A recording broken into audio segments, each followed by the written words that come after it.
Secretary, the first no carry we are. More than we are watching. Okay. My friend.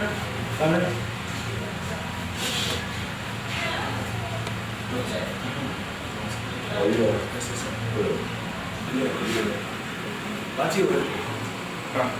Anyway, the fed is on, sir. Yes, sir.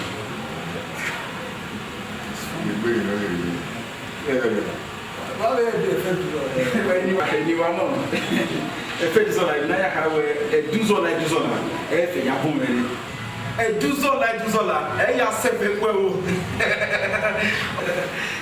on the boot here, Sunday richness. Don't ever demolish. This is a lot.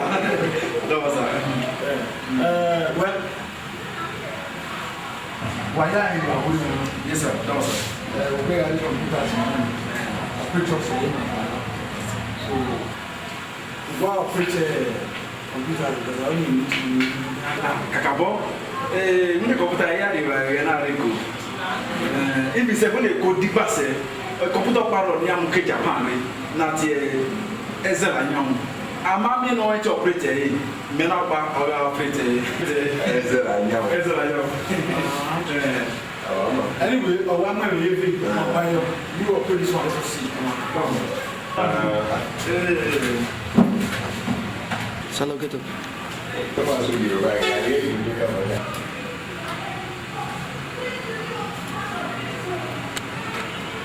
That's okay. My friend is not. Sir. Are you married? No, sir. My application will okay, you think you go. Who didn't know my robot on a passing? So, why would you all in it? Without your partner?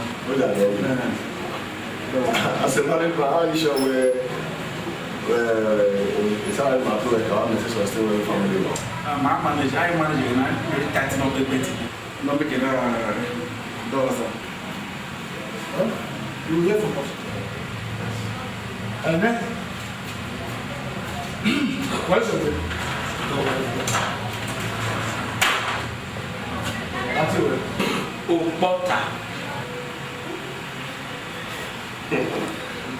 The rest of where I won't walk. How you put that? You know what one was that? Let no butter in your little baby. No. Why is it Yeah, when it does swear, if you know butter, kale, butter, we had the baby or your baby and the good. Yeah, I ain't having when I allow now in arena. And though I want to know what in hours. But no. If you reach up, or you can't play with you, you have a picture of this computer. Yes. So you No.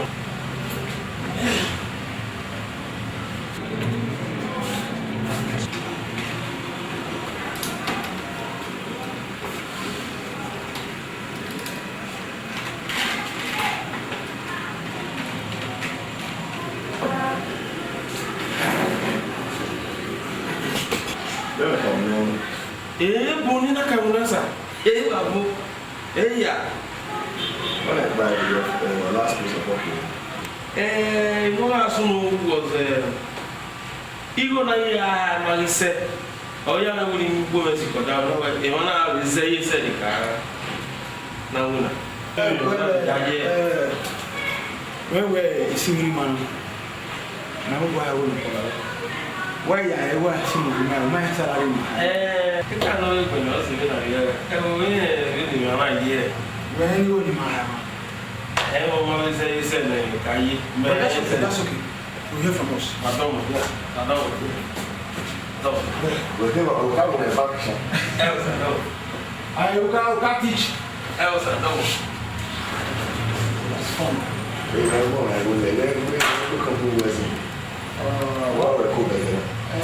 Well,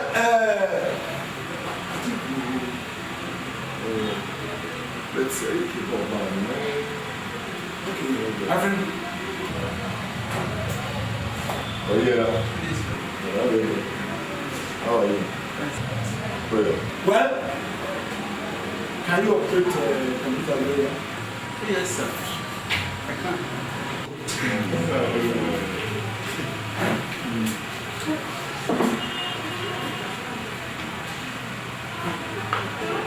Kilo buka baba. Ifechuku. Yeah.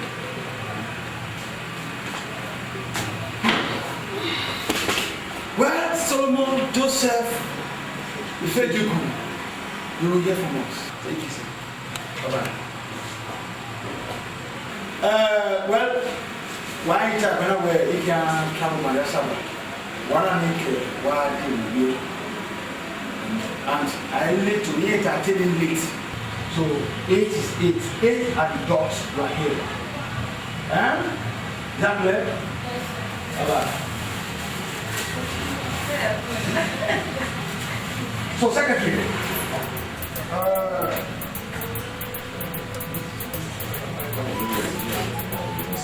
any message for me?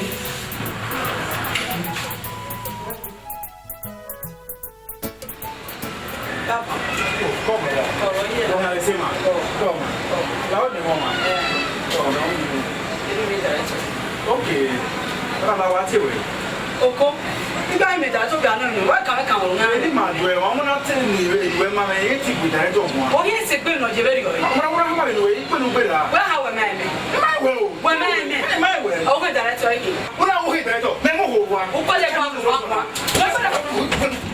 Who is there?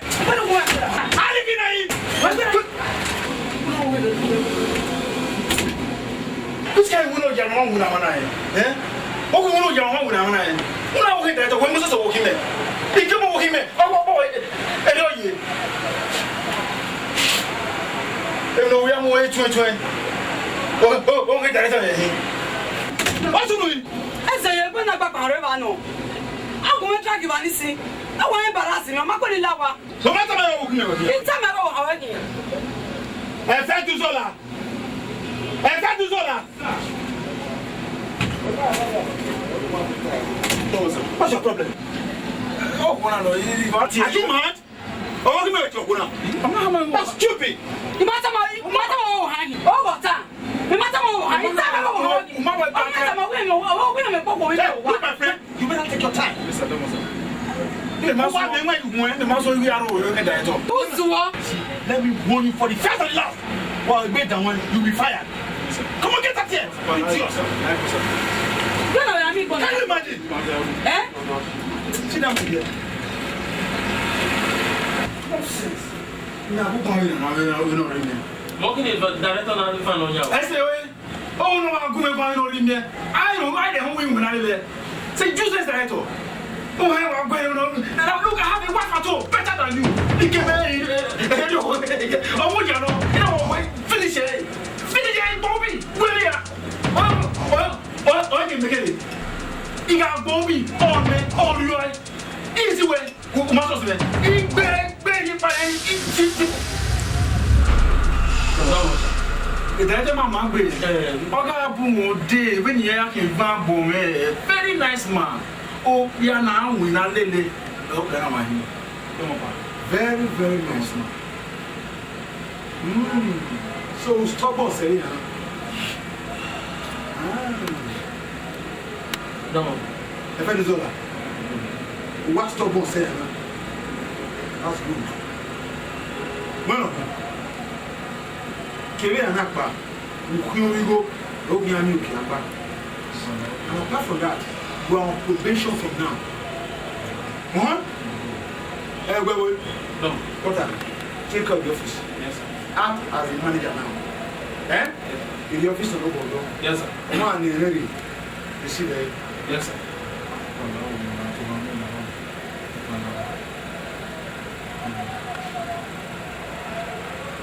You see now. The party you know, money did it. I will say, if I'm going to like you, that's what I'm going to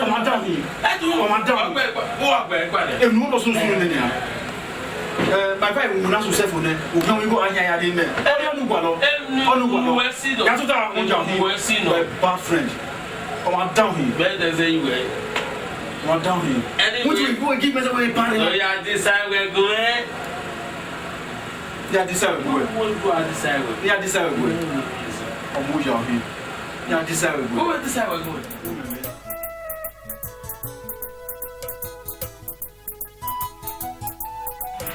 Walking now? Not so far, no. What's a hand of wow?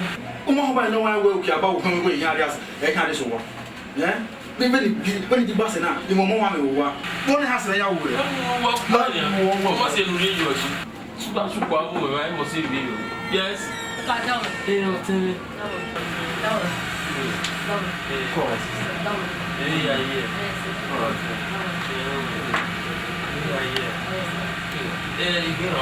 Yes, sir. The 12. EGHIANRUWA. The paper are away. Yes, sir. How we go there? If I may.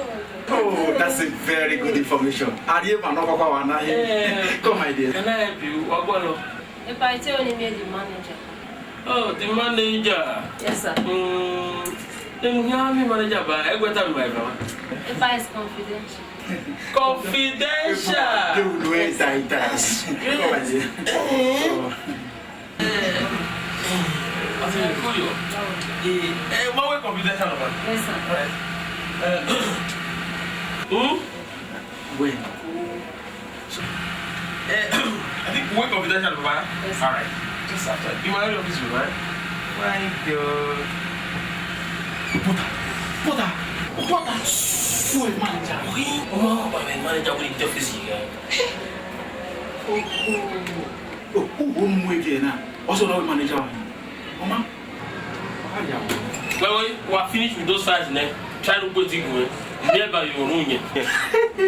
You are who? You make petty go away. You petty go away. Oh, swing. Oma, Pokio. Kick a poison. A yak big boy. What bay you are? You make it a what bay you are.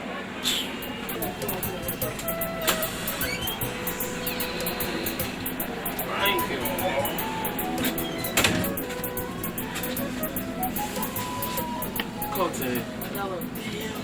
Yeah. Who need the manager? Yes, sir. Yes. Why the manager? Okay. Vice Grace, more the manager.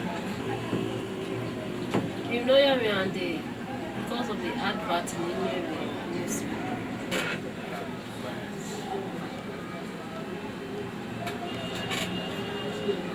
We were publishing now what were the workers. Oh, my sister. When we're office man are busy, and the last about Runa, you don't know Ogunbor. He might tell you, like, yes, can I help you? Or apply? Yes, sir. Okay, I think who view your credentials. Let me.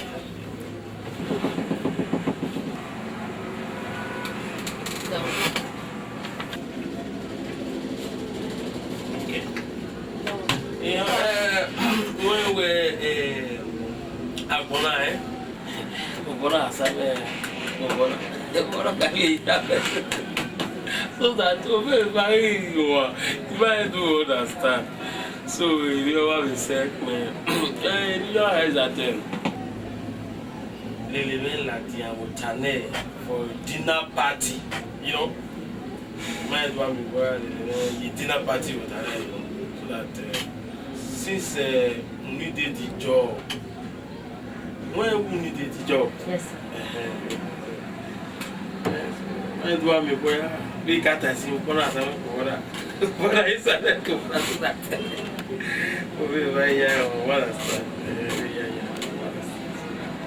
So, you know, when it all depends when we are here, whenever I needed the job, we need. Okay, yeah. Since we were and woman problem, just consider yourself where. In fact, when I do my swim when I can't. Mother, what was it where Omiemie? Fine, and what me. Sweet. Your turn. Alright. When my time, my old time. So, you know, I really, you know, understand. And take good care of yourself.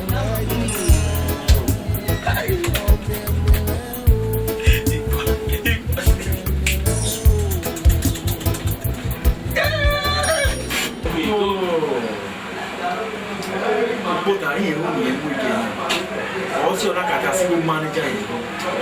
By then, it can be number 6 year old.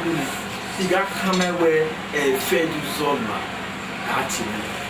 Hello, one in a year.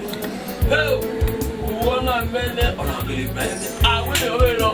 And you met him on the go in the wild. Omiemie.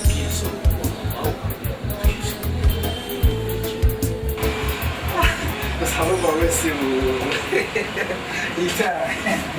Oh, my boy. The good. You are my boy. You are my boy.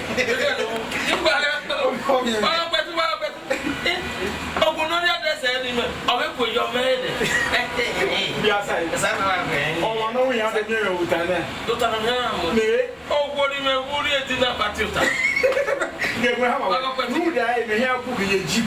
I am Mario that I did. A jeep. Look, come away. I can't get a season in my office now. Put the wine. You got come away with a picture. When I get alias lovely. I get deep money. I'm good.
Mama here, Mama Name, obituary, wedding, or to a Kawabori.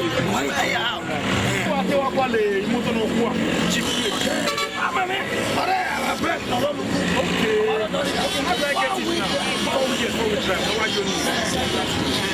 How do I get it now?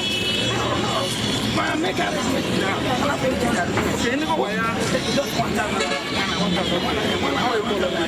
So what you have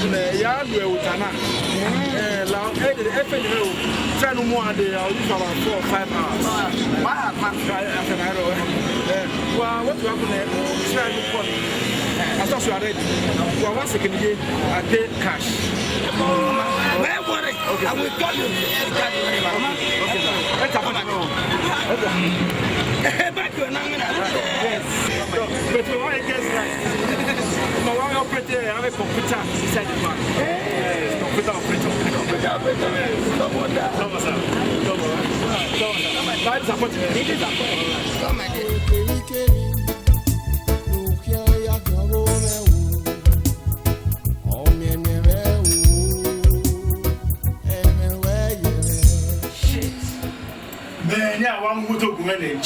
Yes, the first thing I can if you were you want more Madame Cool restaurant. That was what I introduced my everybody as my honey. Everybody almost love here. Chicken to support. I know where every bit of real idea. I know so massy. See me in the office.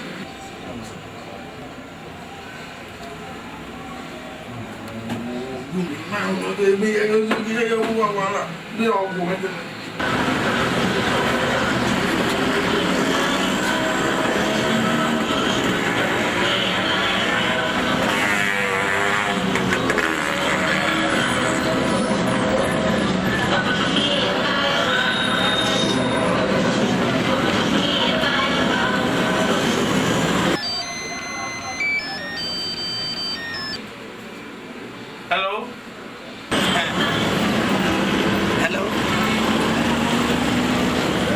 Is that effect is allowed? Effect is allowed here. Okay. It's only one where the jeep not already you have already. Okay, thank God who are called. When you come over where you might need that jeep. You might need the jeep. So, no answer is that one pick up the Nayala. Fine. No car over your man, no blue. Only we are igual. I'm here to pick up that Uboni and Wendy or off way. The ever your last hour go. Okay, I'm by 5 o'clock. On Fanny, even Matani. Fine. Okay, where's it? Got the young man already. All right.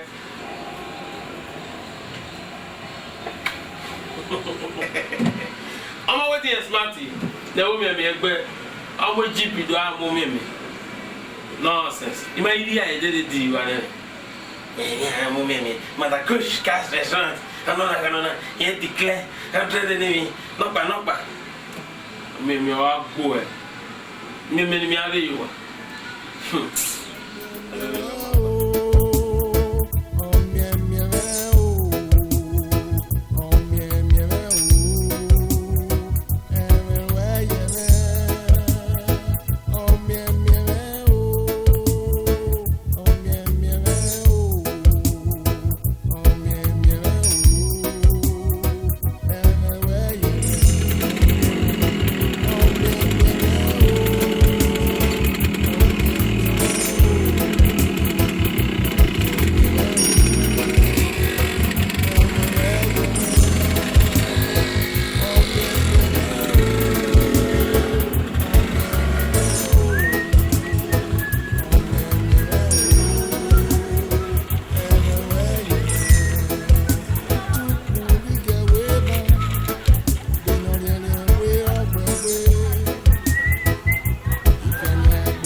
Yeah.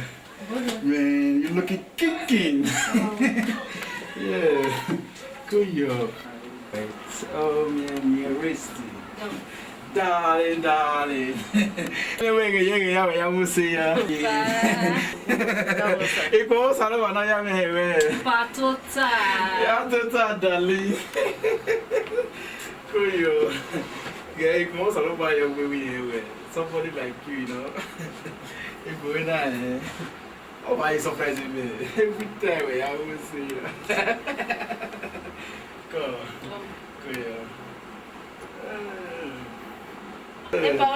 Oh, my car.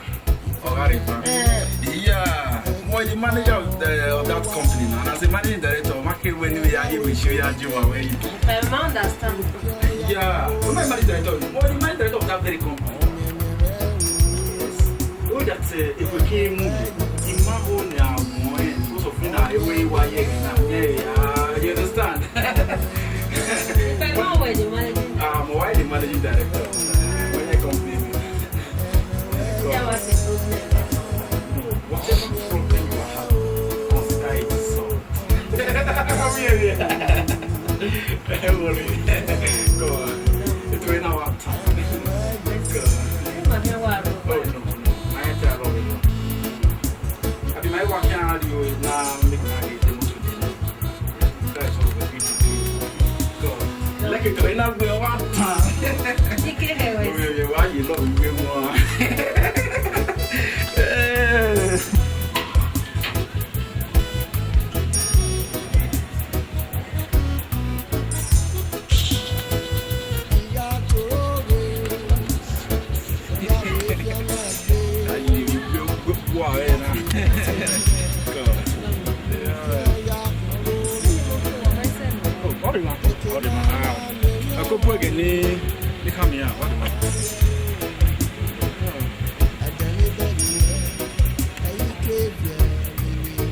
Expect one from the village.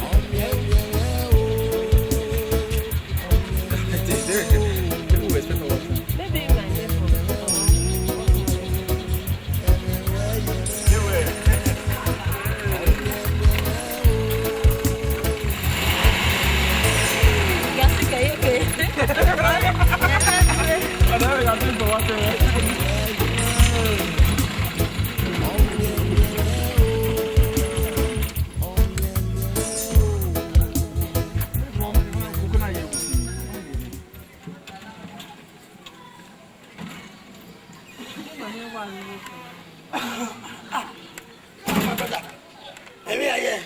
You were late with 5 minutes.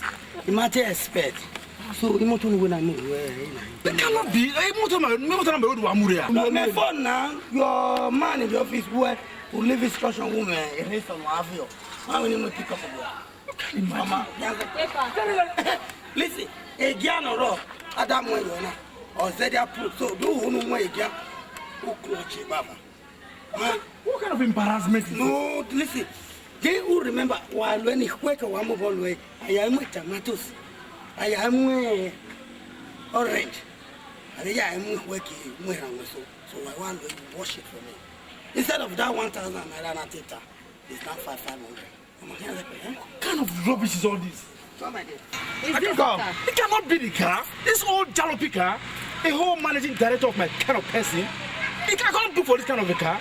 Now we want to see this with me. excuse me. Now, please.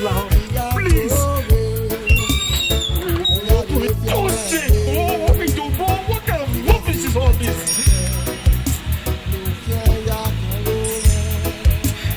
Whoa.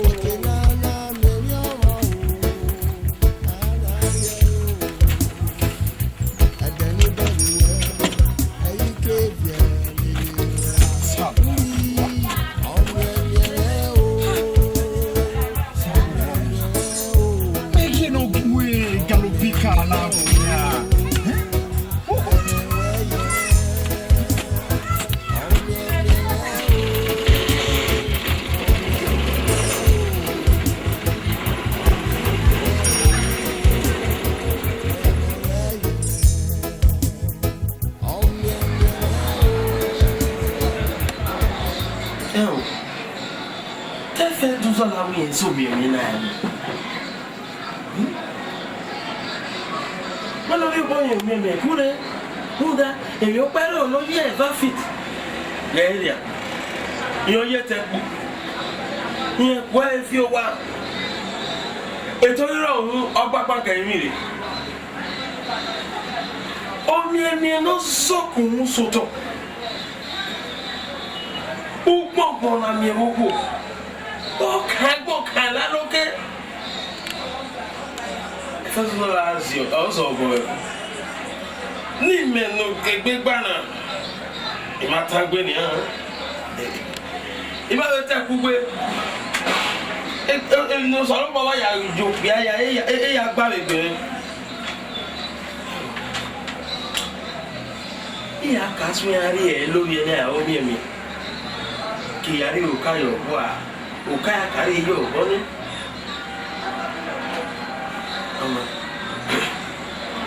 Omiemie agẹlẹ bíẹ́ lọ mọ̀ pé àmẹ́.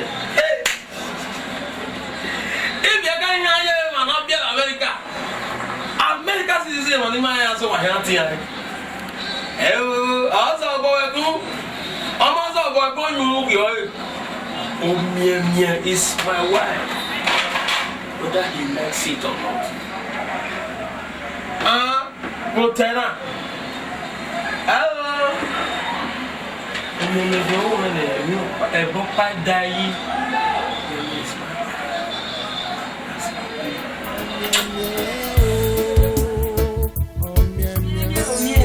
Reality.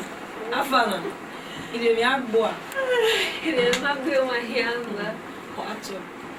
Bele nyanya ri ewe no ma ri events. Ya isha. No time me go e wa agba mi. What can say we na na. Yosha, you need the manager. The guy is not bad. He promised to give me the job, but we ain't anyone on me. Omiemie. We na wadu agwa mi ananya. We sure give me up maso. So, but the manager, he promised to give me the job. But we so we a dinner party. Then you understand now.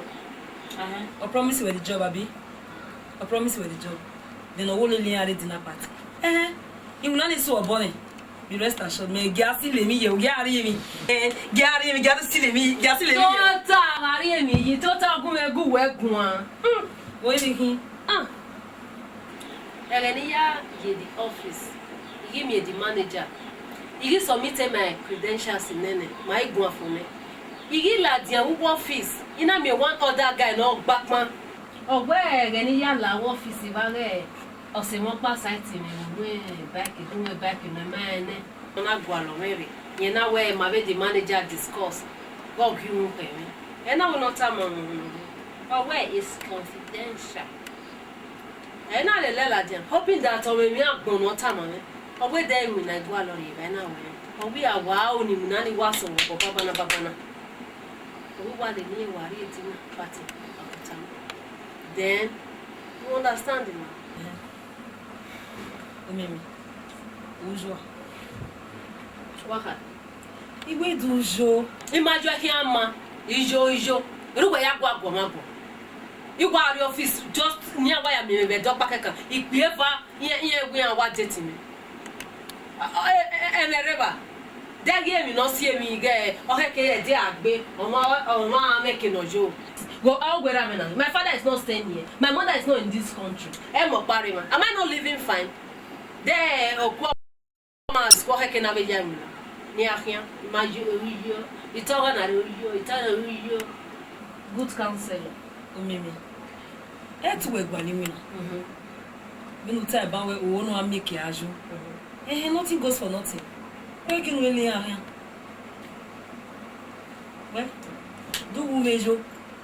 Oh, Emma, with one on my coming. Sorry. We must understand him know why you big him now. My beggar no backman or Ronnie. Ni walk backman away is confidential. Or that Bamari. Say me, why me moto no muri. una mi moto no mure no do ya mo na to uga mio Isha Oma we empty no me ati go gbe ni ya igo sako eni ni ya iso ti emi ni ya ji go ki moto no mure me e we yan gbere beast limousine or jeep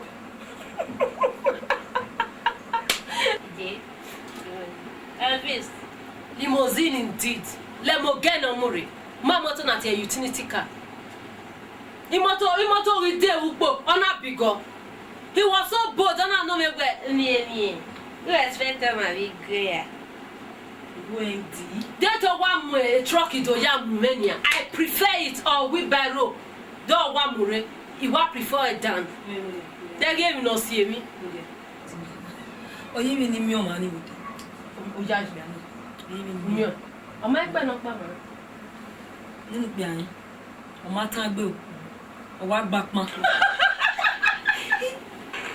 o mi me dege ni mi na le yin odere o ga bunu we o le ni me ga je 440 can you imagine they taking like gbe moto ni igogo gbe mo ogun o ti wa je they hear Okwin na go alokian am I not comfortable in my father's house Away. Good. Away. The motor was the motor big go. Go. I want to grab your boy. Omiemie. Are you expecting anybody from the meeting? Oh, God. Oh, my God. Unuelo Biani. Nene. When okay. O mi pa ni woni koyo ko. Wa betana prophetess. Madam Yoli. Time. Where dog baby ta we go to ade. I came to local. I hear aka ni awo meme gwale we. Na do fit country na we. Not that. It go better. Go better my sister. Ebi ya ma. Wow.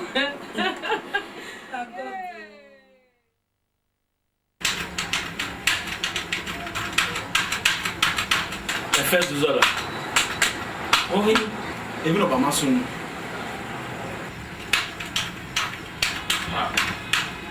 Now, boy, no, about my son. So we are sons, I be him now. Hey, Kakama, Imao, no one about the member office in Imaho. First Zola. I have been a whole lot of this was a way. Go. What are they here? Also, you the mama, maybe. You the mama. So, suppose we're taking here like we are here. Natano. When no, the Nadi office car hiring. I am Motiji. Nahasayo. Yea, you know, Bubuya at the office. You make an again. Are you water? Only that is jotty. Only I'm old pickup van, Jalo Pika. On our Mubuya, the motor no Twigo. On Mubuya. Omiemie wa game ko to su hu. On our Minyane. On what camp. I don't know, just like where you got where? Who knew my son? We are moving now. Egg by no. At least. Why will we my feet take me? You know, I go back by your day and we again me. Who is so? You will buy your day. No, it is stop working again. Who is so? Oh, even I said, yeah, I don't get video. You know, why you can't walk a little bit when I move you. Oh, maybe happen where? Who was so? Maybe who here, what do here? No making that queen, eh? Was so with her feet you. We're going to retire. Well, they are the way. Oh, my, oh, maybe we're good. The mouth. Oh, maybe, oh, where you do my no. In fact, for your information, where are my feet? Where will we work? No, me, where I will. More stop for me. Eme wetana. Not the young lady, let him go to the GP boy. That's why about you where I can You know, tell us, man. Me may not be so not your be.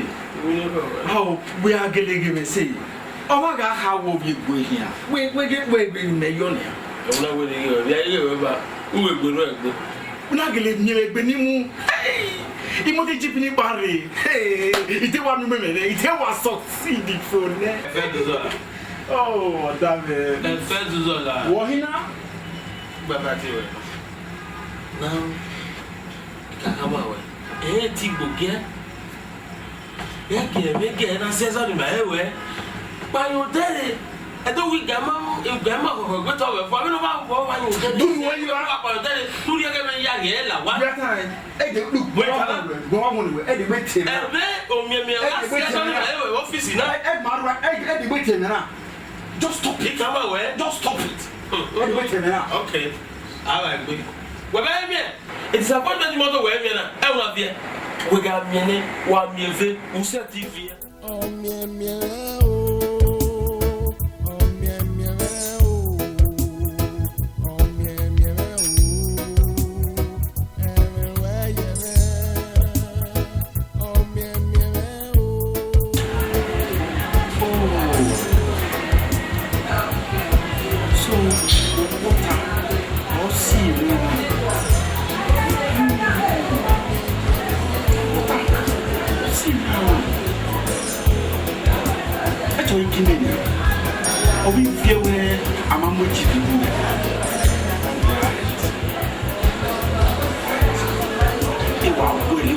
I'm going to teach him a lesson. You got to come my way.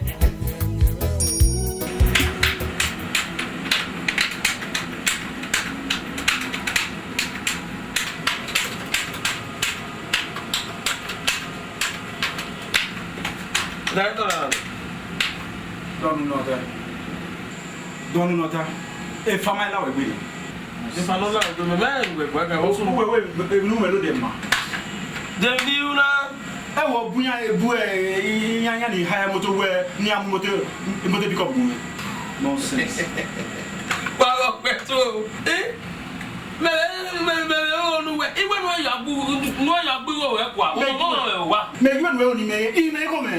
After all, he has succeeded.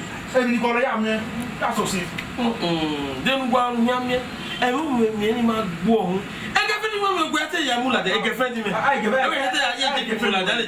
friend where Omiemie now, who is so Omiemie, go to be my wife, to my anyway. So, you could be one, any betting. Anything you are one when I debate in Omiemie, Manassias, anybody in my UWADIE. You are well, but you are well. For your information, you come away.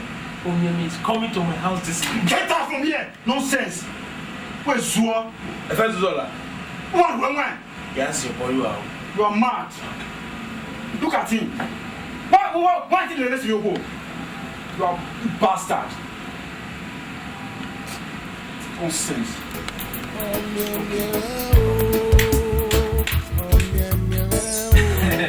Mother, come away and get this over.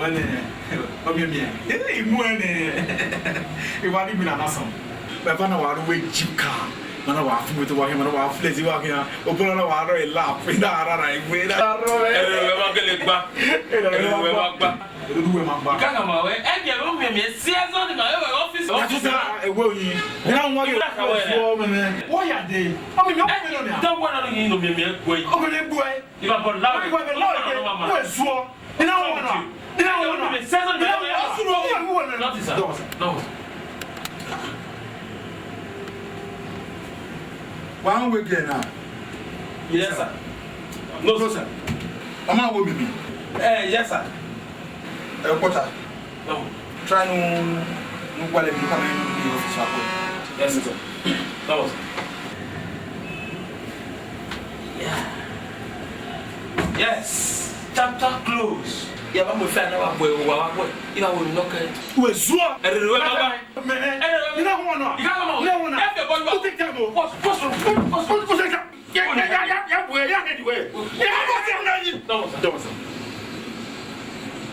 No. I got to be in the office. Yes, sir.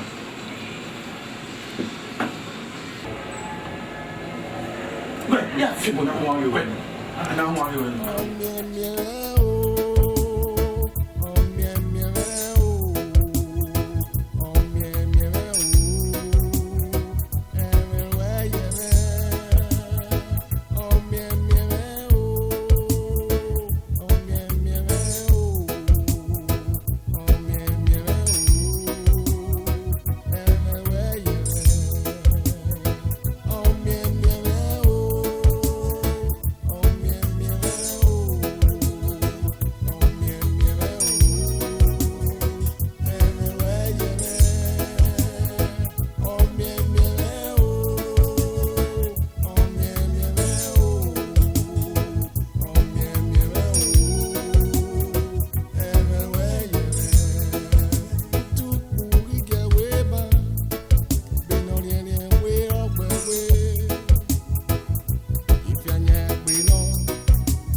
Anyway,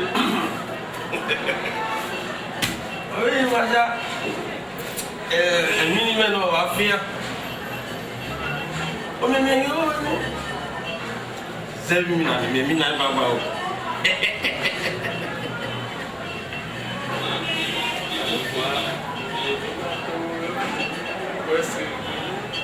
Oh, what's so one?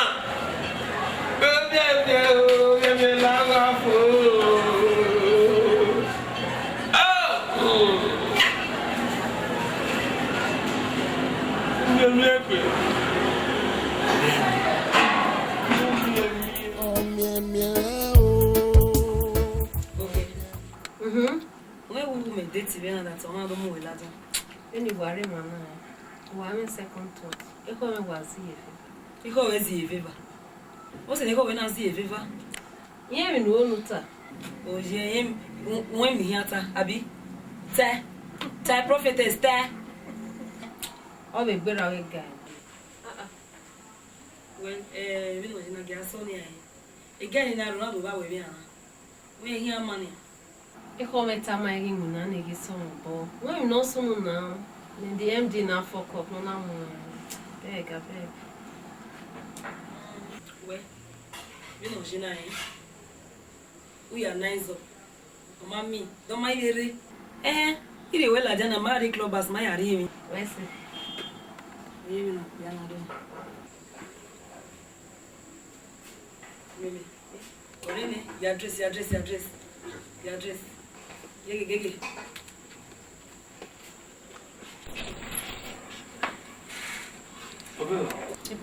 Continue. Okay, Omiemie RUWA. RUWA. E para a luta. Eu esse.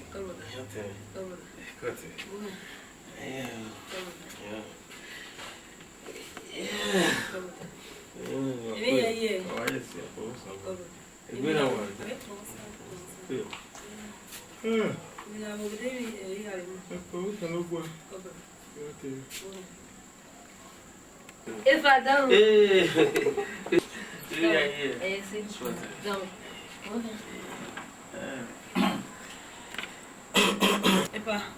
Then my hand anyway. Anyway, do one in where I know better than 1 year. If I just need food. I don't know this.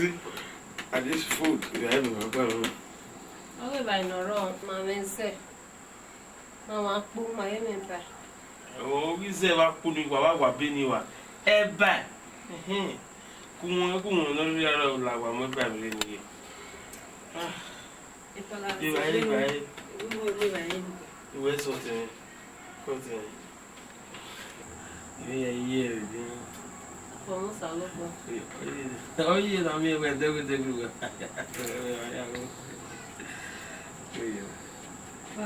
Y my sister, let's see. I didn't really quoi.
On the way anyway. Where's it?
E pa mo ero we u.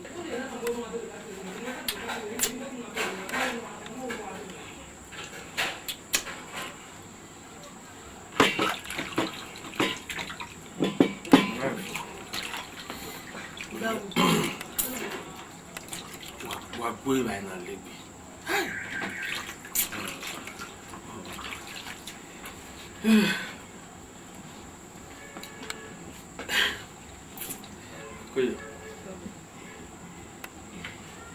ya ke ni toilet yi o yi ni wa live and on yan o gbe la right wa is right wa mi ba okay the right to work with the right okay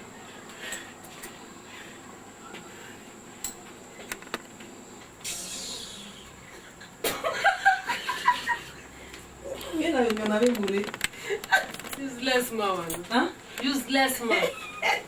me go oh okay no we have this in very right ani yeah up me ba wa fu mo e lu we Mo le lara la iwe. ni la lo Oh, we are going to take away at what dinner. e tu gwa le wina Uvesun o. Ya agba le mu na ni we le lo so. e gbo ni Lo ya me la le papa only was on the abeg. Omiemie ugwa le wina wa nile wa manage mo na wo mo ko Me me ni ata ma o. na ho ko isa lo bu mi na va o ma me ke Imu no seja. okay na wa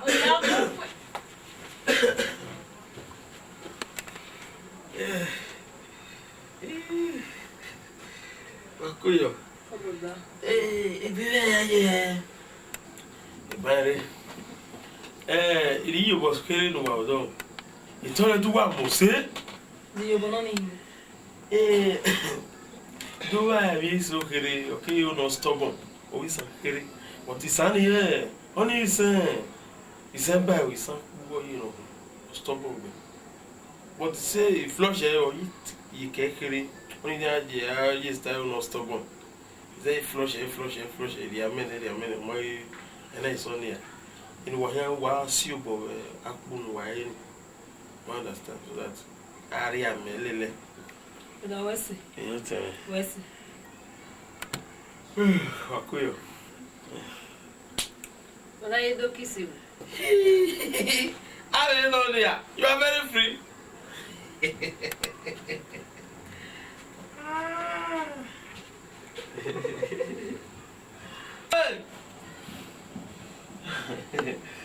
Correct you.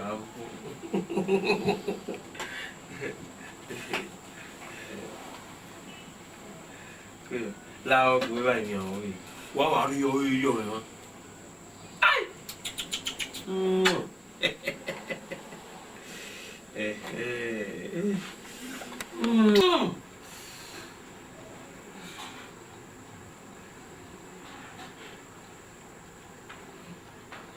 So, are you talk fancy? Eh? One way. Hey. Was a barre. Yeah, for.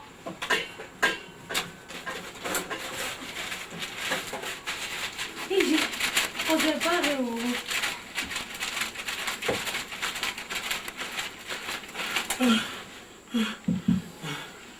You know you.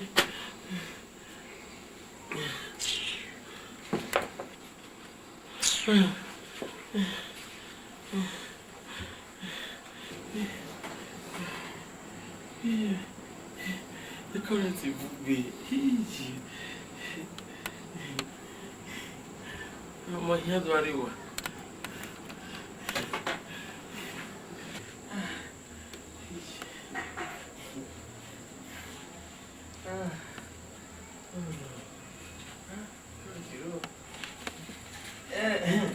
Mia. Okay, akuni. Wa si bo. Wa mia ari amelele. Saya zebi. Mother sir. Of your way.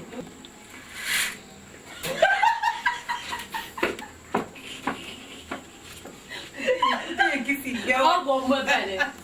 Let you worry, I may you well. oh wa as a vibe now wa You got it. Omiemie. go your office ofo ya ma yo egbe o ya won le ho asa won mi ku jo adu e lo ko o lo ha salary o ka bi ri ni o me we ya so lu e no ge ki ka ko go yo ofo ya ma yo ki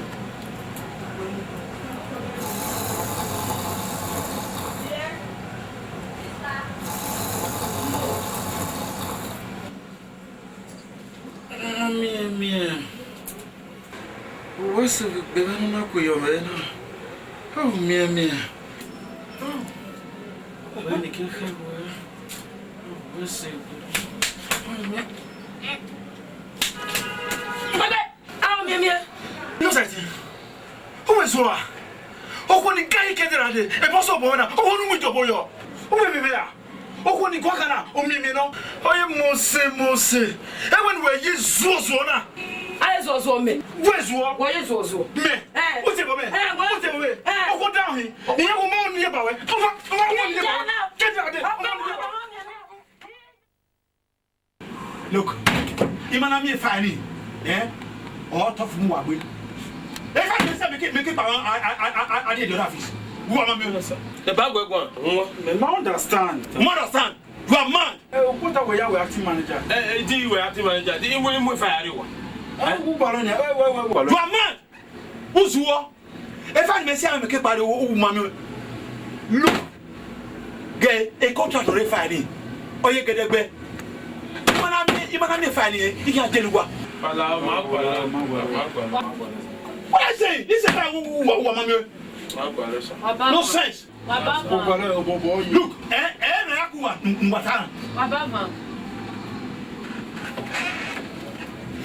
Omiemie. It's smart. Oh yeah. Yes, sir. Well, He does submit application, man. Untitled the manager. I the manager. A clock in here. Jesus Christ. Will you come back? Look at these children. Hey, manager. Oh, tell me not join a chairman of the company. I'm the director. They are just ordinary clerk. Now, Papa, with your MD. Then the other guy now with you. Oh my God. If you cannot finish me. A fire, and a contract on a very big contract like that. I am going to jail you children.